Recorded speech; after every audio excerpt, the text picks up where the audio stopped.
Well, welcome back, everybody, to 6 Feet Under Exhumed, the Rewatcher series with Faith, that mortuary professor, and me, Kari, the mortician, as we rewatch 6 Feet Under. So tell us, as we get into this episode, Faith, get us going. So this episode is called The Foot.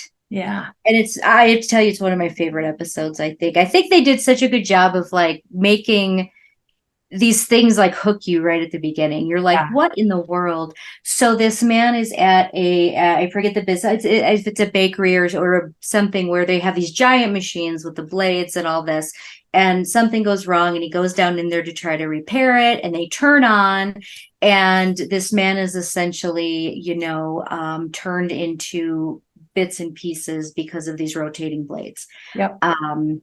And that's how it starts. So that's kind of the death for this episode, is this workplace accident that you can imagine is gruesome and going to be quite something.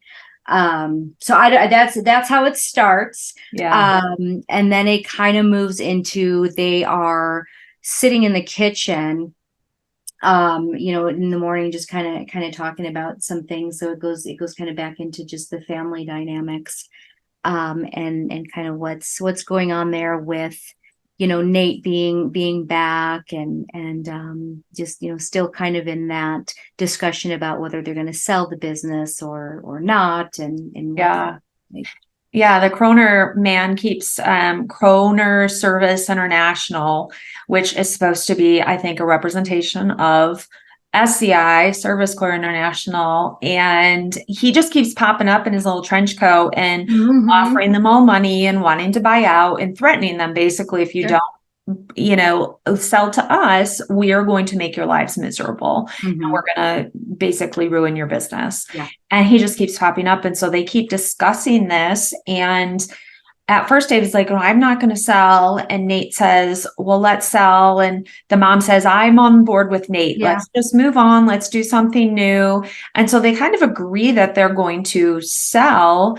And you see, I love Dave and his boyfriend go lamp shopping. Yes. Like, it's the most randomly normal. And he just has this pleasant little smile on his face and is kind of excited about the prospect of not having this overwhelmingly life controlling job, which is what it has become for him. And he's happy. Yeah. For him, I think that he felt maybe like he didn't really have a choice. And this wasn't necessarily, if he could go back, maybe he wouldn't have chosen to do this, with his life. It's more out of obligation and duty, and maybe wanting to connect with his dad and just a lot of different reasons. It wasn't because he woke up one day and wanted to be a funeral director necessarily. Yeah.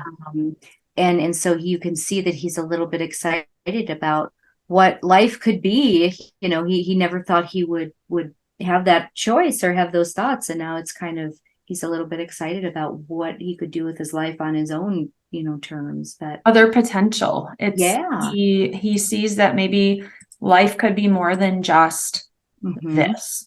Yeah. And he had talked about wanting to go to law school or at one point, and, just some things, some personal dreams of his that he never thought, he could pursue, and now maybe they can. And he maybe, he made some comment of being too old for it or whatever, which he's not. But, I think you just see the wheels start to turn on what life could look like when you're not married to the funeral home and keeping everything going for everybody.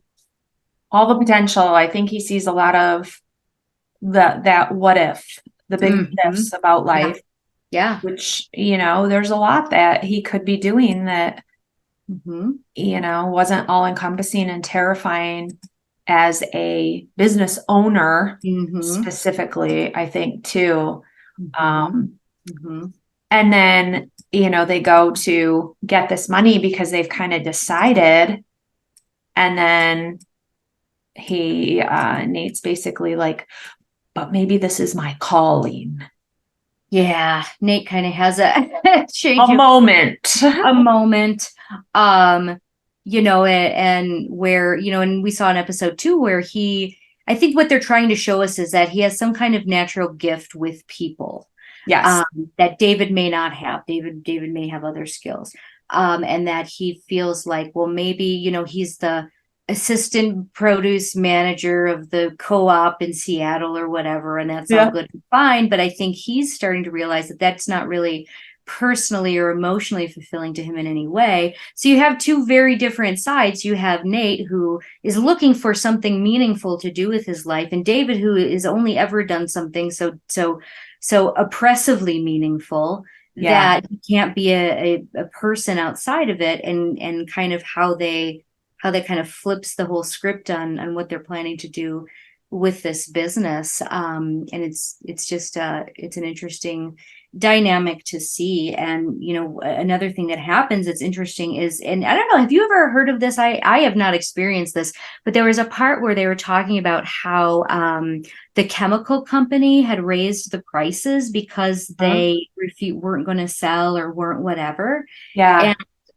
I don't know. I mean, was that a thing at a point in time where I don't know. I never heard that was happening, but maybe it did. And maybe they did get a little backstabby with it. But that was some of the things is the fluid company was like suing because or wouldn't sell because they said that they didn't pay for a case of fluid that was supposed to have come. And oh shoot, what was the other one?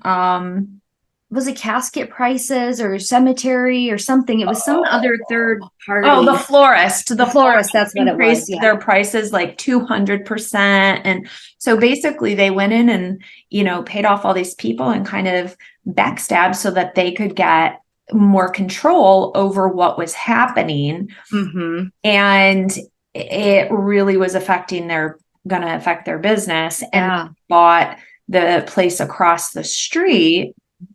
And we're going to open up Poseidon. I know, I laughed at that funeral home. No, because Neptune Society is a huge direct cremation place business that has been around for a long time. Yep. Owned by corporation. Yep. And so that I think these are all it's a very thinly veiled yes. Representation of what was going on and what is still going on in the business. And that was interesting. Going back when Nate is at the Kroner company and meeting, there was a couple things that they said that I was like, oh God, that's like almost more than even cringy. They were talking about the baby boomers, and the guy's like, yeah, hopefully there will be bodies everywhere. Haha, it'll be good for us. And he's like, if you want to get in a business to help people, then go join the Peace Corps. And talking about like central embalming and how you can save money by doing that, by, pumping them out and having a factory of embalming basically. And so no personal touch, no ability to like spend as much time as you want with the deceased, to take like bam, bam, bam. We got to get them in, get them out. That's how we make money. And you could see that whole vision of what that business would become if they sell. And I think that's when Nate was like, I'm good. I'm good. Yeah, for sure. I mean, it's definitely a stereotype, and I again, it's a TV show and they have to, come out with the craziest of the crazy things. But it was cringy a little bit because, I mean, so many of our friends and colleagues work for corporations, and on an individual level, I don't think anybody is feeling or thinking that way. There's pros and cons to working for a corporation or an independent, and it's just kind of like, I think we just have to remember, not everybody that works for the corporation has this mindset. It's they have to work somewhere, and you know what I mean? Yep. And so I think we come down a little too hard sometimes on corporations, because we depersonalize them almost too much and forget that, it's still individuals that care about families and that they care about this work that are working there. And so it's not necessarily just a whole bunch of big bad wolves running around, even though it's definitely got some things that aren't great. And even large family owned centralized their prep and all of that. It's just smart business. It's a good business decision. It just is. And I want to throw in a stat here that I read the other day, actually. only 15% of funeral homes currently are corporate run. Yeah. Like Yeah. by a larger corporation. Mhm. So it's not like corporate owns, 80, 90% of funeral homes out Not there. even close. It's the opposite. 15%. And I think Yeah. that is a pretty surprising number, because I think that people assume it's way higher than that. Well, because they're concentrated in certain markets, like Correct. here in Denver, we've got a heavy SCI presence. We've got Park Lawn now. We've got Newcomer. They're a small Yeah. corporation, but they are. We've got foundation partners buying up everybody and anybody. So it feels very much like, oh my God, everybody's corporately owned here. But it's just because the really big ones are. But if Yeah. you do the numbers, there's still far more independent family-owned funeral homes here than corporate. It's just they have a bigger presence. They're just more visible. Yeah. Because they own 7 locations or 8 locations, or they own all these, like foundation partners bought up, a lot of different ones at one time. So it feels that way. And corporations, for the most part, will concentrate their efforts because they want to centralize prep and they want to centralize vehicles. Right. And it's hard to do if one location is 200 miles away from the next. They're going to put them in proximity to each other where they can share resources. That's their business model. Just business. So, yeah. Business sense. Yeah. I know that. So they did give, when they're meeting, he gives a check to Nate, because as they're leaving, basically the deal's kind of done. There was no paperwork signed or anything. They hand him this check and say, here's a deposit until the lawyers figure out the rest. Nate leaves with it. He rips it up at the kitchen table. It's sitting there, and Dave goes back later. And I was like, ooh, are they going to show us what's on that check? Because I'm kind of interested what those numbers are. Sure. They didn't ever fully show us that his hand is covering part of it, and all you see is 100,000 00 over 100. Sure. You don't see how many 100,000 they were paying them up front.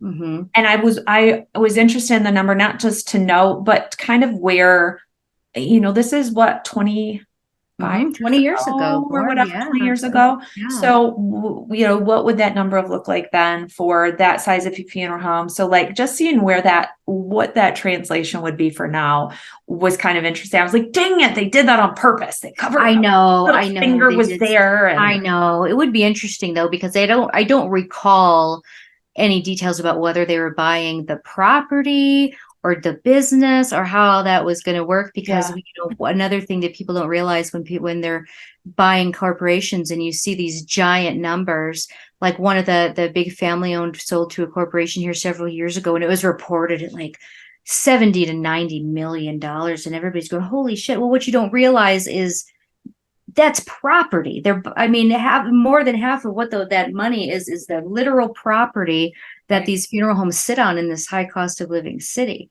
It's not necessarily that that dollar amount is just to own for the name or for that. Right. It's they in that case, they are physically buying the land and the buildings and all of that. So they didn't get specific enough, with that to really say how accurate or inaccurate that could be. But, that's in 25, $100,000 a lot of money now, but even back then, for that just to be the initial payment, the point was they were saying no to a lot of money, life-changing money. A lot of money. Yeah. And talking a little about valuation of like when you do buy a funeral home, thinking of the equipment that's in it. If I was to start a funeral home from scratch, stocking the preparation room with fluid, that's very expensive. All the equipment, the embalming machine, the table, the aspirating machine, the church trucks, the lifts, the vehicles, the cot. There is a ventilation. Oh my gosh, there's all the chairs. Everything is specialty. We can't just go to Walmart and get stuff. No. Everything is specialty, made by just a few places, and you got to pay what they charge because you can only get it from 3 places. And like just the chairs in the chapel. So if you have 100 chairs in a chapel, those chairs are not like $20 a piece. Right. That's a lot of it.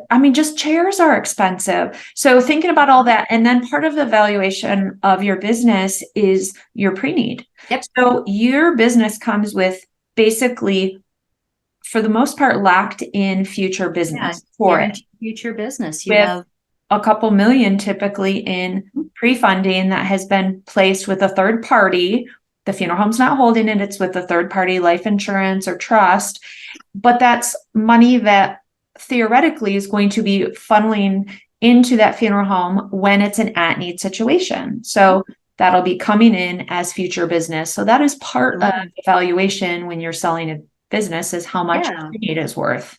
Sure. Yeah. You're not just buying the goodwill or the name, you're buying the guaranteed future business, which you don't really have in other markets. And I think a lot of people don't realize, like you were saying, all of these factors kind of go into what a funeral home cost is when it's sold and purchased and stuff. Yeah. Now, at the beginning, we kind of skipped over. So this man gets cut in a million pieces. Yeah. And is in this body bag, and Nate goes to pick him up from. And did you notice what was missing from this removal? There was no cot. They literally they didn't even have him on a board, did they? Did they have carry this bag of body parts out and they chuck it up in the van? Like, that's not happening. Backboard or like you take a cot in, place it on a cot, and bring it out. Like, you can't how they get him? Yeah, I mean, I don't know. Yeah, that was. And that dude was not little. I mean, that was a good 260 solid of a dude. In a bag. Two men are not just picking up and throwing in there. Like, you need a cot for that. So that's, I was like, oh, come on, people. Like, that's not happening. Yeah, I did notice that. I was like, oh, that's not, gosh, yeah. But that's where he says something like, oh, the old man died or whatever. Yeah. I think he goes, did you know him? And he says, no, not really. Yeah. And that kind of It does. It's not just him like trying. Yeah, he's being honest. It's not just him trying to like stop the conversation, but it's really how he feels, which is kind of sad. Sad. So in this episode revolves around the foot, which we come to find out is the cut apart guy's foot. Yep. And it comes because Claire has a sexual encounter with this man, Gabe, who they've been kind of flirty and making out in her hearse and stuff. And he asked her to suck his toes. Yeah. And then the next day he has shared this information, and her car has graffiti all over it. Oink, oink, little Miss Piggy, toe sucker, all this. And so he's been a big old jerk. Yep. And she sees this body when Nate brings we'll back up, because I want to point out one more thing. So he goes back to the funeral home, and they tell him, oh, you got to get him on the table. And like, I'm just thinking, go to the other side and pull him over. I could do that. I'm 5 feet tall. But he like goes to one end and tries to take I don't know what, it's the foot end, and like lift it over. And then the whole thing spills. And I'm just like going, to me, this is, maybe it's just because I've been doing this for so long, but I'm like, is this not common physics sense that you that you would go to the other side of the table? Because Nate's easily a 6 foot something man. And just pull it over. Like, I could get that guy out of myself, but maybe it does go to show that if nobody shows you these physical maneuver things, you don't do them. So anyway, the body spills, is what happens because Nate does not transfer it onto the embalming table the proper way at all. And it's just something, I guess, I don't know. I never did that. But I'm sure some of our listeners may have had a similar thing where they just didn't know that you could use your body that way and had an oops. I don't know. But that was funny to me because I remember thinking, no, go to the just go. You're like, stop. Over. What are you doing? And then he's throwing up, and his brother's yelling at him, and Claire comes down, and Mom comes down. Oh no, Mom comes down later to wash. That's later when they're looking for the foot, because the foot disappears. So the foot disappears. So this guy has been, into a bunch of pieces. Nate has spilled him on the floor because he doesn't know how to properly transfer a body from a cot to the table. And Claire comes down for something, and you don't see her do it at that point, but she goes back up with her backpack, and the next thing the man is missing a foot. So it's kind of becomes, well, did we even get it from it? That's the worst feeling. I don't know about you, but as a funeral director, for somebody to say, where's the the foot. That would be terrible. But where's the ring? Where's my dad had a Rolex on at the hospital where like your heart or your stomach just drops into your butt at that point, because it's like, holy shit. Now did we lose it? Did we cremate it? Did we bury it? Where did it go? You go back and check every inventory sheet from the hospital to your intake to the medical examiner sheet, whatever it is, and try and track it. And of course, the hospital often will be like, we don't know where it is. We have no idea what you're talking about. And then I know it's such a thing. And so it comes to be that they do have like a list of something that, they were given at the coroner's office or whatever, listing, both feet. And, now he's arrived at the funeral home and he only has one. And it's just kind of like, yeah, because Federico is sewing him all up. So this can be done. If someone is dismembered in pieces, you embalm the parts, then you reconnect it all. If the head has been decapitated, you can put a rod down into the body and up into the head to hold it kind of in place, and you just sew back on after you've embalmed. And so you see him doing this stitching or suturing, not stitching, the suturing in this one scene, and is like, the foot is gone while he's suturing, he's talking, saying. And one of the big things which also happened, so this gentleman's family are super funny. It's two daughters and this wife, and they're making arrangements, and they have these strong little accents, and they're like, well, your brochure says that you have a restorative artist, so you're going to make dad look like nothing ever happened, right, Simon? Yep, he's going to be perfect and whole, and he's going to be amazing. So they basically put on them, before even knowing what they say they can do, they've basically said, you are doing this. Yeah.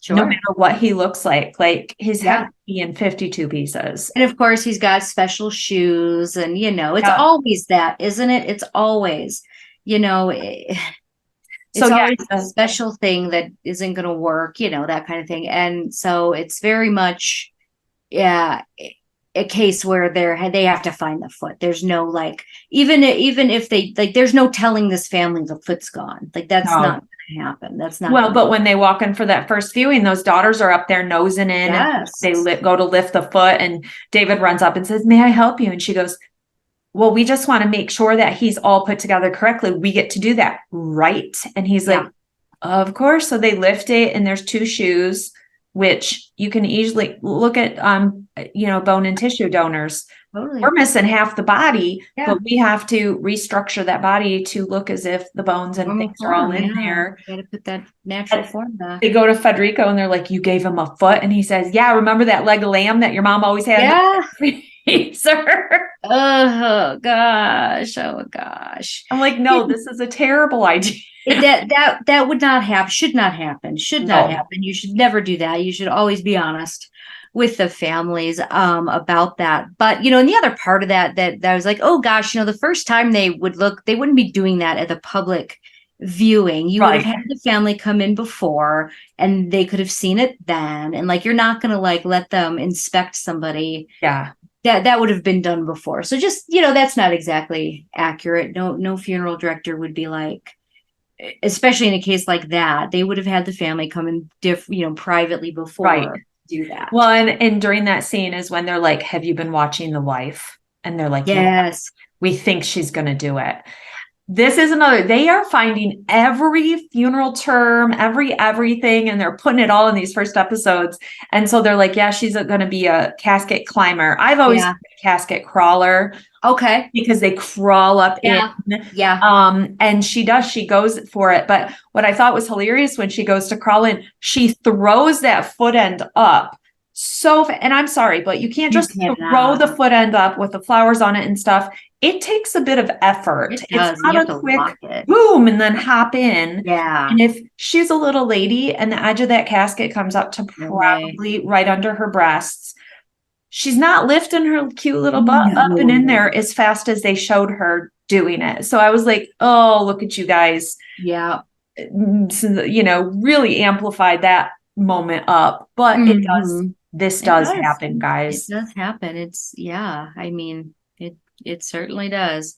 And it just, it was like they just got her out of there and sat her back down, and it was just It's a weird, the way that they like show their viewings and visitations is weird to me because maybe it's just a regional thing. I don't know, but none of the viewings I've ever done in my life were just people sitting in a chapel Yeah. like that. And then they'd go up and look and then they'd come back and sit down. Like there's almost very little like interaction of the people. It's like they're just sitting in a chapel in a chair.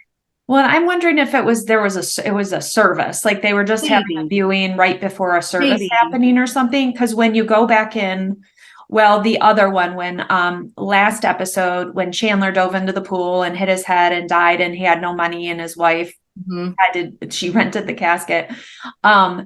When her and Nate are sitting in the chapel, all the chairs are up like they're supposed to be a service. Yeah. And you come back later and she's trying to take the watch off him. Yeah. And the mom comes in, there's no chairs. So they Okay. obviously are putting the chairs up and taking them down and are Yeah. not just leaving them. So to me, it's almost like there was going to be a service in that moment. Maybe like they seemed very Catholic. Sure. So maybe they were having a rosary or something. Yeah.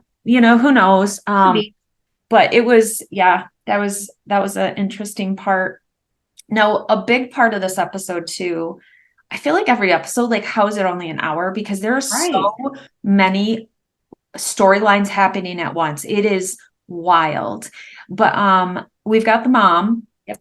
Who she opens the door and I'm your best friend and I'm here to help you. Let's do this. And they go to clean out the closet to throw away dad's clothes and stuff. And she's cleaning the closet and her friend's like, go ahead and cry. You can cry. And she's like, what are you talking about? Like, Yeah. why do you think I need to cry? And it was basically this friend telling her what she needed to be doing right now, telling her how she needed to feel. And I thought, my God, do we see that all the time?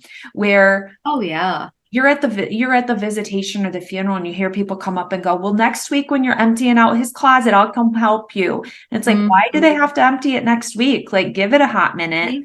We used to, I don't know where this term came from, but we used to call them helpful Hannahs. Oh, I it's don't know if that was a the Greystone helpers. thing or an Aurora thing, but it was a term that caught on, at least, in some of the funeral homes I worked at, we'd call them helpful Hannahs. And it was oftentimes a friend, that would and come to the arrangements even and kind of they thought they were helping their friend, that their intentions were good, but it's just not good. It's just not helpful, No, they get the family in more not trouble, but they create situations they don't need to they be create things created. that don't need to be created. So yeah, she's over there trying to get her to, what do you want to keep? What do you want to not keep? And Ruth is just not, she just doesn't care. She's not at that point, She's like, I just want to get rid of it. I don't need to keep all these clothes. And some people feel that way, and that's fine. And some people don't, and that's fine. And then she like gets onto the mattress, and Ruth, you can tell, is very much a person who does not let her emotions out or show them. So she's getting angry because, she's being like pressured to deal with something she's not ready to deal with or doesn't want to. And so she kind of takes it out on flipping the mattress, and that becomes the thing. And it's just, it is. I mean, this friend has they have good intentions, but you can't tell somebody how they need to grieve and what steps they need to take and when and how and all of that. So yeah, it's interesting. And I think there's so many people that can relate to that whole part of the storyline. And then she calls her later and says, hello, my best friend. Do you really want to help me? Let's go. And she takes her to like the racetrack and they're going to go do something because Ruth, in the end, she loses a bunch of money, but she says, I just want to feel alive. I want something to make me feel something I haven't felt in a long time. And I don't think she's even talking about just how she's feeling in this moment. I think for years, she has not felt alive. Oh, absolutely. And so she's really just wanting a rush of something that she has never had in years, being in that scenario. And I think that's what we see play out over the next, I think the whole season or the whole series really is her trying to figure out who Ruth is as a person. All of them, I think, to an extent, but it's interesting. And then Nate, this might be later in the episode, I don't remember what comes first or what doesn't. But is goes over to this like house across the Yeah. street, with Brenda, and it's still dilapidated, and it's, just this old house, and he's just kind of reminiscing on being a kid and all of these things. And Brenda gets, a phone call, and she kind of excuses herself and goes like into a different room and is talking kind of quietly, saying, like, I'll be there, don't worry, you just kind of, Yeah. and it makes, a person think, and Nate doesn't know who she's talking to, and it kind of comes off almost like she's got like some secret life or Yeah. secret person that he doesn't know about, which is what it is, but it's not quite that. And so you kind of get a little insight into her life, that there's something else there. She's not Secret. just, The there's some kind of secrets. secret Yeah. there, with her, that you don't know about yet. But and so anyway, so Claire takes the foot, and ends up putting it in this boy's locker, and he goes to, open it, and it's in there in the bag, and he opens it and, freaks out, and becomes this whole thing with the police involved, and, all because this is a human body part. I mean, Yeah. it's not like it's just a fake foot, so it kind of becomes more than I think she thought it would be. And they get a call. Somebody gets is it Nate or David? I can't recall. David does when he's with his boyfriend. David, yes. Yeah. David gets a call that Claire's in trouble at school, and that she had a human foot. And he's relieved because now we know where the foot is, but now it's his sister has stolen done this, so it's not better. It's just great. Yeah. Now what do we do? But so that's kind of funny. But yeah, go ahead. What else you got from that? Oh my gosh. Let's see. So that house was where it was an old dilapidated house, and they went over, and he's reminiscing about some different things. And then, they were talking about, it was going to be the Poseidon Society, and they called it the Torch Mart. And I loved that phrase because it really clearly identifies you're torching, cremating, and it's this low budget, like Walmart-y type for cremation sort of thing. So I just loved that term that they said. I mean, I don't know if it's a great term, but it's so apropos though. It was, and it was really kind of indicative of the times when, it's different now. We say funeral service doesn't change, but it really does, because, those storefront, low cost providers were just kind of starting up at that time. It wasn't like they are now. There's a discount disposer on every corner. It seems like now you can get a $4.95 cremation, anywhere seemingly, but that was just starting, really at that time to become a common thing. And it was not received well by those who had full service funeral homes. So it was really kind of indicative of, and it didn't happen before that, but in this show, it was kind of indicative of the time in funeral service when that was happening, and they were cremation was taking over, and these businesses were popping up that were just like cremation factories, basically, and kind of the negative view that traditional funeral homes had of them, and still do in many cases. But it was, not only was it just that there was going to be a competing business across the street, but that it was one that was kind of looked down on, because of what it was. And at that point in time, I don't recall the show having addressed whether the Fishers had a crematory. I know that they, but I don't think they had even gotten talked about. So that's really the show's first talking about cremation, is kind of talking about it negatively. And kind of, which is very, very true for what happened in the industry when it did become more popular. It was not well received at first by the industry. No. When Claire finds out about this, and then from what's David's boyfriend's name? I just went blank on his name. Keith.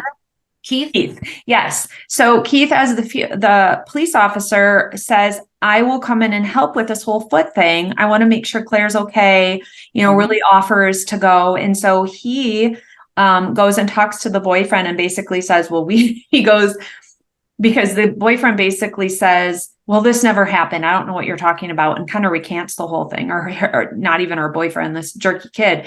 And Keith says, well, you do know that we have ways to test your skin if you've been touching dead humans. He's like, what? So he gives up the story to Keith that he drove and he threw it out the window.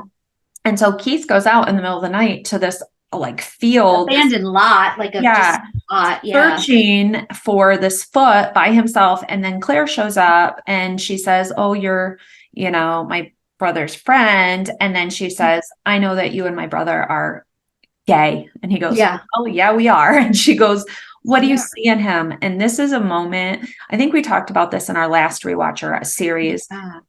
You get to see these other parts of David and what makes him appealing to some people. He's not just the cold funeral director. And he says he's funny and he's like a child, and he has just this naivety about him. I really like. And she said, I wish I could know that, David. And he said, well, maybe one day you can. And I think it's such a pure, good moment. And you see, because Claire and him develop, have this great relationship. And she's the only one that is really in on him being gay at this thing. Point. It's interesting too, because, she's a lot younger than her brothers. And so like me, I have a brother that's 17 years older than me and one that's 15 years older than me. So at that point, her being, I don't know, 17, 18 and David being 30, that's a pretty big age gap. They did not grow up together. And so now that she's approaching adulthood, the relationship between the siblings is changing. And I think that it's a cool thing to see when not only is she realizing that her older brothers aren't just these like two other adults, they're actually like full people, but they're, gonna be able to see that she's not just the little kid running around anymore. She's an entire person as well. And so it does kind of get into that sibling relationship and how and she says in a few times, in the episodes up to this point, like, you're not my dad, because they do kind of have that view of her because they're not the same generation. They were raised, they truly in different, almost different families. Like Nate and David were raised together. They're only a couple years apart, maybe 3 years apart. And then, 15 years later, Claire is almost raised as an only child. So it's just kind of that dynamic too, which is they just put so much into it with all the different dynamics between families and Ruth and how she feels towards her sons and how she feels towards her daughters, which again, this show, watching it back now, and I think I said this on our first recording, I'm the same age as Claire. So we were both born in 1983. So at the time of this, I identified with her the first time around. I was like, God, her brothers are just annoying and dumb. And her mom is this pain in the ass mom. And now I'm a mother and I watch it back and I'm like, this Claire somebody needs to do something about this child. So it's like almost like an appreciation of, being at different points in my life, watching it back, because, when you're a daughter, and I know you have the same, you've got two girls about my girl's age, and being a daughter and how you view your mom, now you look back and you're like, man, I'm sorry. I send my mom text messages like, how did you get through this moment? Because this is insane. I'm so sorry I ever did this to you. Yeah, it's like, was I like this? I don't. Oh yeah, I 100% have. I know. Always did what my kids are like. It is my full karma going on in my life. Absolutely. And that's fine, kind of thing. And I think that Ruth, envies Claire in a lot of ways we see throughout the series, where Claire is a free spirit and she has this freedom and she has a very open mindset to things. And I don't think Ruth ever got to do that. And I think she just resents her life for that. She absolutely resents it, but she also wants Claire to have more than she did. And again, it's just a dynamic between mothers and sons and mothers and daughters. Mothers and sons, they want different things for their kids, and it's just, and of course this is just generality, but you see in this relationship, Ruth's, when Nate and David do something, it's not as big of a deal as when Claire does it, because she is a woman and she knows, the struggles that she had being a woman in her time, and she wants very different for her daughter, and so she's harder on her. Because I can appreciate that. I have a 12-year-old stepson, and the things that I worry about for him are not the same things I worry about for my 8-year-old. I worry, and Kari, this, I'll just go on a tiny little tangent here, just things like in the show they were talking about Claire and an eating disorder. Oh, she's eating too much, she's eating too little. My daughter is 8, and these words came out of my mouth last week, and I still feel so bad. I said, if you don't stop eating all that candy, you're going to get fat. I've never said that to the boy. And so it's just so deep, the different relationships between the people that the show does so well. But yeah, I mean, her talking to Keith and getting kind of that insight into, oh, my brother David is not just this hard ass, thing. He's actually got more to him. And you kind of see that revelation. And then that's why when he says, he's just been really stressed out about the cremation business going in across the street. She's like, what are you talking about? So then she gets back to the funeral home, and the boys are telling mom about, the foot and all this stuff. And she walks in and is like, it's been a long day, guys. I'm sorry. Oh, by the way, the house across the street's on fire. Yeah. And they never really come out and say like that Claire did it. They imply that she may have a responsibility. I mean, but it's a little ironic that she just found out about it, and 5 minutes later it's on fire. It's on fire, and she had just stolen a foot and was very obviously like capable of doing something, right? Maybe that other people wouldn't do. So it's an interesting ending where it's like,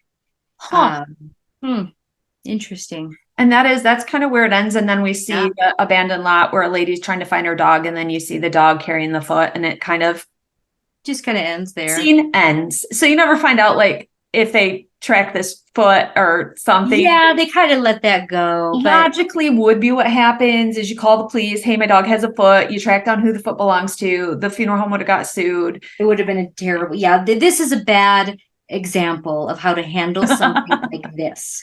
Don't do this. If you lose a body part, it's like, take the angry family and deal with it. Do not try to hide anything, and I think most of us know, I mean, God, but that's the one thing I'm like, oh gosh, it's just kind of, they just kind of got away with this thing. Some bad choices get made along the way here at Fisher Funeral Home, but bad choices. Yeah. Don't, that's a no-no. Don't just go, oh, well, we got away with it. Good job. I just thought of another scene that I think was in the last episode that we didn't talk, when David's ex-fiance comes to town. And I think because talking about like who he is and that he's gay and stuff, and he goes out to dinner with his ex-fiance, blows off a meeting he was supposed to go to with Keith, and goes out with his ex-fiance, and they're talking because she's just come back into town and heard that the dad has died, and wants to pay her condolences because she was very close to all of them. Yeah. So David had been engaged to this woman. Yeah. It's for some time. I don't know, 5 years-ish. They had a relationship, I think it said, and they broke up. And David then, started dating men. And she's heard that his dad died, so she's come back into town and has come up, and that just kind of shakes up some things for sure. And they go to dinner, and he gets drunk at dinner, and she says, well, since you're, drunk, let me say to you something. And she said, your dad knew.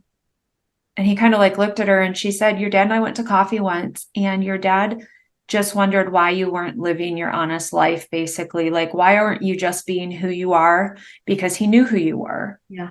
And that kind of upsets, I think, David, because I think it was easier for him to believe his dad didn't know, and his dad lived in this really like blind world to who his reality was, when in all honesty, his dad knew exactly who he was to his core.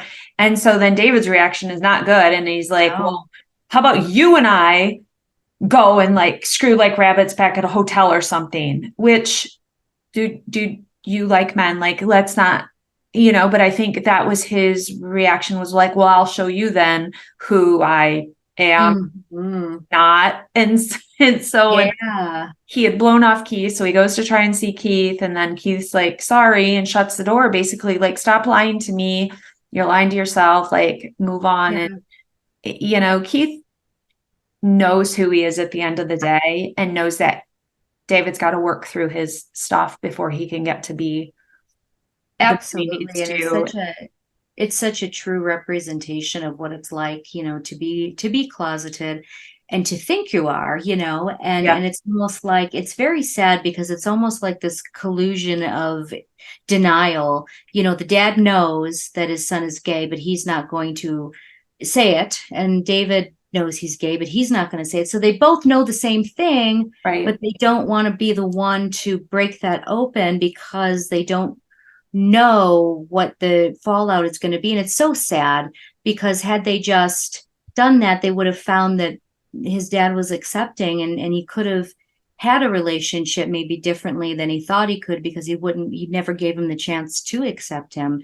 And his dad, the same thing. He never was comfortable, telling David that he knew about that. And it's very sad. And it happens a lot. And then, for a person that's still in the closet, like David sort of is at this point, it does, you do get angry when people try to tell you that they knew.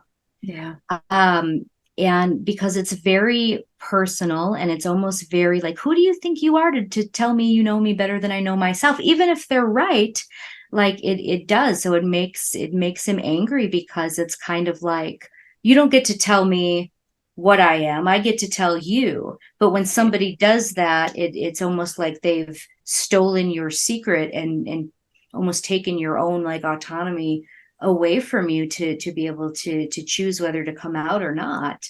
Because a lot of us think that we think nobody knows, and a lot that's very often not the case. And is it true that people know before we tell them? A lot of times, yeah.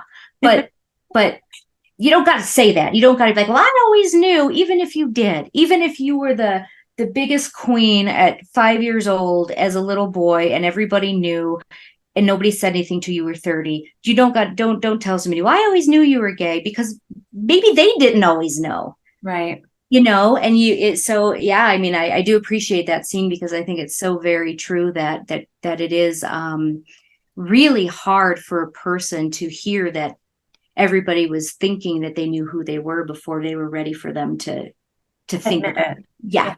Mm-hmm. And I love he flashes back, whenever he flashes back to the prep room, and he's in there with his dad when he was younger, and dad's wearing shorts and like smoking, and hilarious. Yeah. But David always has, like, he's had in multiple scenes now, this naked Ken doll that he's carrying around, and his dad says, well, lay it next to the guy on the tape, or like put it next to, and look, you did and he's encouraging to his son. And I think there's something that a lot of people don't realize about working in the preparation room. If you're working in there with somebody else, it is a very intimate relationship builder. And these are very sacred moments you're sharing with people as you're in there having conversations, and you're working together over a body. Yes. Like, the body is not part of it, but it just creates this very sacred, intimate space. And I think some of the best relationships with people I've had is some of the people that I've worked in preparation rooms with and embalmed, and working around death care. It just I think it's a very special relationship you build with people. Yes. When they understand this huge underlying thing about you and what you do, and you don't have to discuss it. You don't ever have to explain it. You don't have to preface a story with certain things. It's just already there. And in America, there are about 20,000 funeral directors. Like, that's it. We are a small group of humans that are doing something. And I think that's pretty amazing. It is. And it's very much, I not a shared trauma, because I don't like to say that it's a trauma, but it's a shared experience that nobody else can understand. Yeah. And even if so I have embalmed with people that I do not get along with. Like, we're not going to go have dinner or hang out, but Like we're both in there doing the work, and you just have this basic respect and understanding for one another because you're both in there doing the hard things. And it just creates this community of, at the end of the day, we may not have the same politics or the same beliefs or the same interests or even whatever, but we have this thing that we have in common that we don't with anybody else. Yeah. And it's really is a bonding experience, and to just know that, you can be working over something really terrible, and it's like you just have this understanding, and there's no other way to say it. That's why I think like that him and his dad had a relationship that I don't think he understood the depth of it. Yes. Whereas his dad Yes. understood it Mm-hmm. and knew who he was at his core, where he didn't know that was going on in all of those little moments from when he was a kid to when he was grown. I don't think he realized all of it. Mm-hmm. And I think he's realizing that now later as he's sharing these moments with other people, and he's learning more about his dad. And I think that's a very special thing that is not always understood about that time and what you do together there. So yeah, so that is episode 3 in a nutshell. Only episode 3. We have like what? I know. I feel like 70 to go. Or oh my gosh! But still, every single episode is so. I mean, we could do 5 hours on each. It's episode. like unpacking so many things each time. So we can't talk about it all because we have hours and hours for each episode. So if there's something we didn't talk about, or something you want to ask about, or something that put it in the comments. Episode, put it in the comments. Especially the funeral director, like the prep work or the things that you want to know more about in terms of that. We do get into a lot of the relationship discussions because that's like the juicy good part. But we want to make sure we're covering the funeral side of it to really give you a good behind the scenes from 2 funeral directors' vantage points. So let us know what more you want to know about this episode, and watch for the next episode to come out. We'll see you at episode 4. Bye, guys. Bye.